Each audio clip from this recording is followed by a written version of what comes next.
আজকে আমি যে টপিকটা নিয়ে কথা বলবো সেটা হচ্ছে যে তোমার তো আগের দিন মানে এশিয়া কাপের যে স্কোয়াডটা অ্যানাউন্স হয়েছে সেটা নিয়ে আমি বললাম, ঠিক আছে।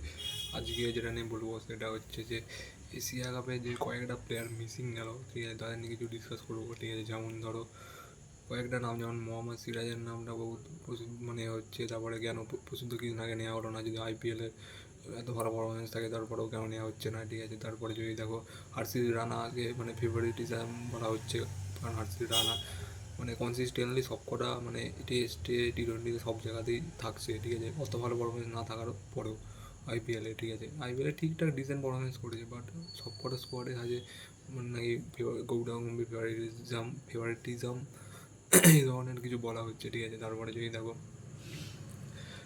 তোমার শ্রেয়স আয়ারকে কেন নেওয়া হলো না, সে তো সব জায়গাতেই ভালো পারফরমেন্স করেছে, আইপিএল ভালো পারফরমেন্স করেছে, চ্যাম্পিয়ন্স ট্রফিতে ভালো পারফরমেন্স করেছে ইন্ডিয়ার হয়ে, ঠিক আছে। তারপরে তুমি মানে দেখো শাহেদ মুস্তাক আলী ট্রফি জেতালো, ঠিক আছে। তারপরে তোমার রঞ্জি ট্রফি জেতালো, ঠিক আছে।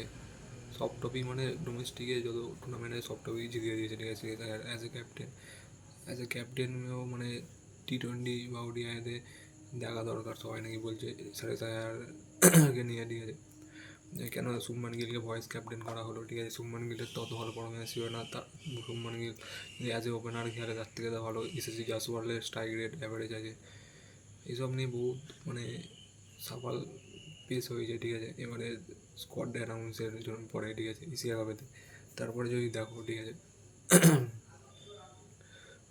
তারপরে যদি দেখো, ঠিক আছে, মানে যেমন একই কারণে হলো না তোমার, আর কে বাদ গেছে, আর কে স্কোয়াডের মধ্যে নেই, বাকি আরও একটা দুটো প্লেয়ার মিসিং আছে, ঠিক আছে, আমার মনে করছে না দাদা, ঠিক আছে।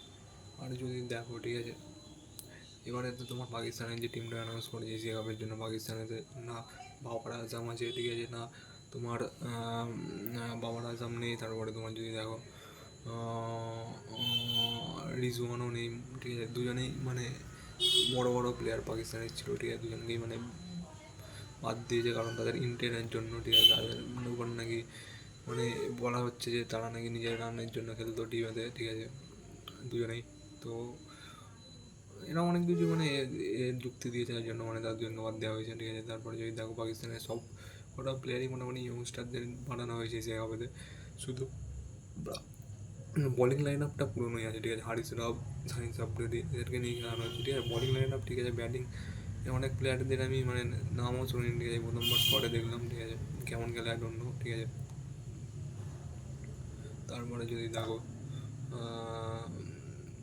ইন্ডিয়ার যদি বলি, ঠিক আছে, ইন্ডিয়ার তো প্লেয়িং ইলেভেনটা তো মোটামুটি জানাই আছে, ঠিক আছে, কে খেলবে কে খেলবে না খেলতে পারে, ঠিক আছে। আমার মনে হয় না সঞ্জু স্যামসন খেলার সুযোগ পাবে খুব বেশি ম্যাচ, কারণ Shubman Gill as a voice captain যদি খেলে তো ওপেনিং করার পসিবিলিটি আছে। ও আর অভিষেক শর্মা, ঠিক আছে, অভিষেক শর্মা যদি ফেল হয় সঞ্জু স্যামসন সুযোগ পেতে পারে অ্যাজ এ ওপেনার, ঠিক আছে। পসিবিলিটি আছে অভিষেক শর্মা আর শুভমান গিল দুজনে খেলবে, ঠিক আছে। তার তিনেতে তিলক বর্মা, চারেতে সূর্যকুমার যাদব, পাঁচেতে বলতে পারো শিবম ডুবে খেলতে পারে, হার্দিক পান্ডিয়া খেলতে পারে, রিঙ্কু সিং খেলতে পারে।